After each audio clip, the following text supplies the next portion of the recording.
What is up, everybody? Thank you so much for joining me here on my channel. My name's Sean, and welcome to episode number 1 of the Tarsis Tavern. And you're wondering to yourself, what is the Tarsis Tavern? Well, your Tarsis Tavern is going to be your weekly source for everything related to the world of Anthem. So news, recent happenings, developments in the game, and we have a lot to talk about tonight and a lot to dissect. And I'm going to bring in my co-host here, Mr. Scotty Mac. Just 1 second here. So again, this is going to be a weekly program, 7 p.m. EST, that is just going to run everything down in the world of Anthem. So let's get Mr. Scotty Mac in here. Appreciate the Iron Raid off the hop, Brewski. And True, thank you for those follows. Really appreciate it. So let's get Mr. Scotty Mac in here. Mr. Scotty Mac, good evening, sir. Hey, Sean, how you doing? Good, buddy. Good, buddy. I think I need to turn you down just a touch, though. Okay, no worries. Try that now. Well, how do we sound now? Sound better. Perfect. All right, episode 1. Tarsis Tavern. We had a nice little raid off the hop too to get us started, which is awesome.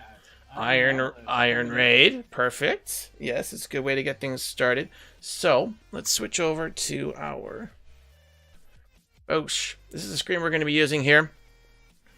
So the way that this is going to run, folks, is we're going to start off with 3 news topics. Yeah. So we're going to start off with 3 news topics, which we will dissect and break down, and then we'll move into a main topic, and then likely move into some gameplay, because I believe servers are up until at least 9 o'clock, they said.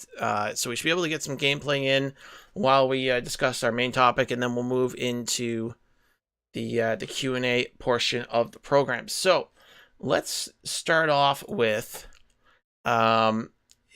the thing that they hit us on the head with at around 4 o'clock. I got a text or a message from Mr. Scotty Mac that BioWare had decided to open up all Javelins. I'll bring it up here. All Javelins in the Forge. And this comes back kind of off the back of a difficult weekend, I think. Scott, would you agree with this demo from a technical standpoint? Well, I think that overall, I would say that it was. The gameplay, and once you're actually in and running around, I feel like there were, it was a minimal bug experience. Obviously, a few vanishing enemies and stuff, but for the most part, I think that the gameplay was smooth, and if that's what they were going for, that's great. But I think that there were some other portions. Everyone knows the infinite lag on the loading screens was savage, and having difficulty getting in through the logins was challenging. So there's a lot of sort of the little stuff, that obviously kind of slipped through the cracks. But yeah, to address that whole issue with us finally getting the Javelins, apparently there was a bug that did come up on Saturday, which was actually preventing players from unlocking their second Javelin. Right. And I think this is what this is in direct relation to, this unlocking the entire forge. Yeah, and I guess they had just gotten enough crap between that and why didn't you let us play all of them? I thought that was the point. And ultimately, they just decided to open the floodgates and let us have it all, which they should have done, admittedly, right from the beginning. But they're kind of coming around and they're saying, well, it's okay. Guess what? You're gonna have all 4 of them now when you come back in a week. Yeah. Oh, God. Yeah. Well, or at least I think a decision like this would have made sense Saturday evening. Totally. Would you agree with that? Yeah, because to open up the Forge, we're talking, if they're going to close down these servers at 9 o'clock and to send that out at 4 p.m., it means you get all 4 Javelins for 5 hours of gameplay. Near the end of the day Eastern time, so basically near dinner time Eastern, right? Where a significant amount of your player base is going to be, and I had no time to play. I mean, I had to get Little Savage ready, for dinner and do stuff around the house and that kind of thing. So if they were going to pull a move like this and admit, hey, you know what, we're going to give you guys an extra vinyl skin, we're going to give you guys the entire forge, do it Saturday evening, and that way that people can at least get some good time in over Saturday and then the full day Sunday until 9 o'clock. Now, don't get me wrong, this is awesome. The thing is, I think that actually lines up from a timing perspective, because think about how we actually executed, right? I mean, so we played at noon, right? We played at noon on Friday, or tried to. It was like probably what, 1 by the time we got in. Yeah. Maybe 1:30, right? Played for an hour and a half, 2 hours, and that was great. And by that time, we had basically unlocked our first javelins by the end. That's true. That, right? Yeah. So then we spent Friday night playing with our second javelin. It would have been great if like noon, like you said, maybe noon or end of day Saturday, they would have said, hey guys, open it up. Yeah. And I mean, we jammed Saturday night too, but like, I mean, it would have been great if we could have had access to a third javelin at that point, and then we could have played our fourth javelin on Sunday, right? Like, and it's weird because trying to cram all of it in, it's tough. And like you said, I mean, most of us adult, I mean, we exactly off from life to be able to game, and then you got to catch up on Sunday. Exactly. And I mean, Saturday night we had a good gameplay stream. I streamed for 5 hours yesterday, and if they would have opened it up Saturday afternoon, we could have got a good 5 hours in with three or four javelins, and got to see. Now the other thing that kind of confuses me with this tweet as well too, and in the wording, is as a further thank you, all 4 javelins are available now in the forge for players who played in this weekend's demo. Won't get a chance to jump in. They'll be waiting for VIP participants next weekend. So does this mean that VIP participants will have a full 4 javelins in the forge, but then just regular open beta people will only have 1 or 2? I mean, that's a good question. And I did. I tweeted the live services manager this exact question. I didn't get a response, but it's going to be interesting to see if they just open up the forge for everybody, or if it's going to be just VIP people get access to the 4, the 4 javelins. So I would think that, so there is logic behind doing it that way, where because that gives us another weekend to play with now the other 2 javelins, right? Yeah. So like there is logic behind that, whereas everyone else would kind of still be stuck in that, get through 2. But I think as we literally just covered, I mean, if you game between Friday, Saturday, and Sunday over the course of the whole weekend, you've got plenty of time if you're taking the whole weekend to play all 4. Yeah, absolutely. Right? So I mean, like, I think it's unnecessary.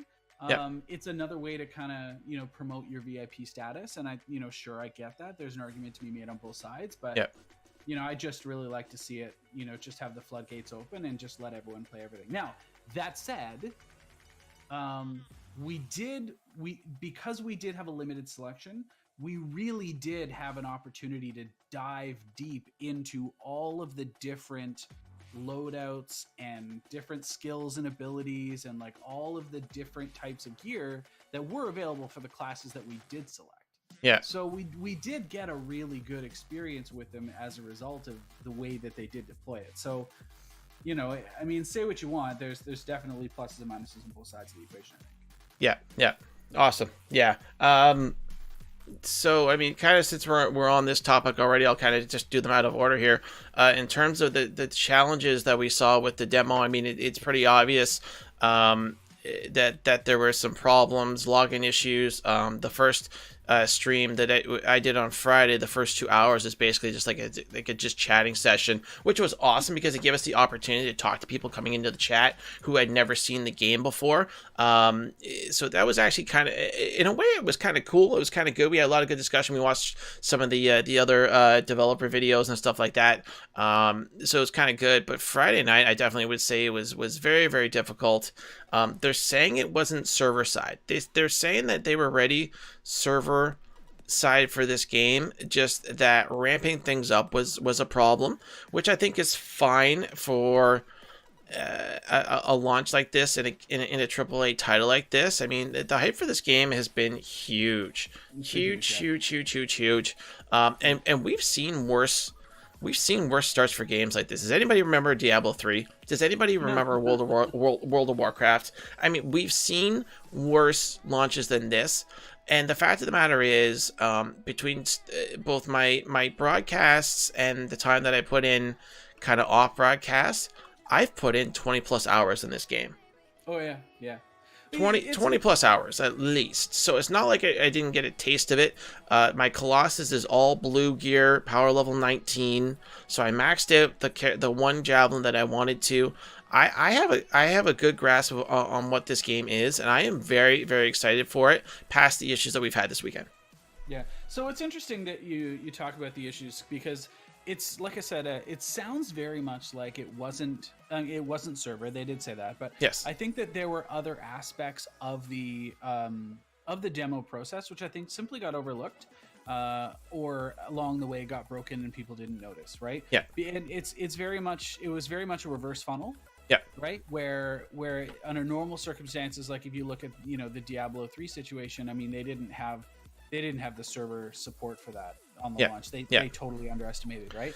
In this case, it was the inverse, right? They knew exactly what was going on, but I guess because they had people, and by the way, it was mostly PC that had the issue with that login. Exactly. Yes. Didn't have that issue. So yes, if the game is being distributed exclusively through Origin, it sounds very much like there was likely a problem with the validation through the API through Origin and EA or BioWare, right? So so they obviously had to fix that and tidy that up. And once they got that sorted out, it was basically fine. Aside from the infinite load screens, I mean, I think that overall it was a fairly solid execution, if I'm being honest. The loading was obnoxious. There were definitely situations where we had to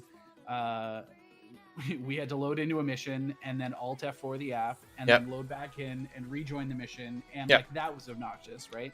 But I think that the feedback sounds like they were aware of that. They're definitely going to fix that. And if they can minimize loading, I mean, think about this, man.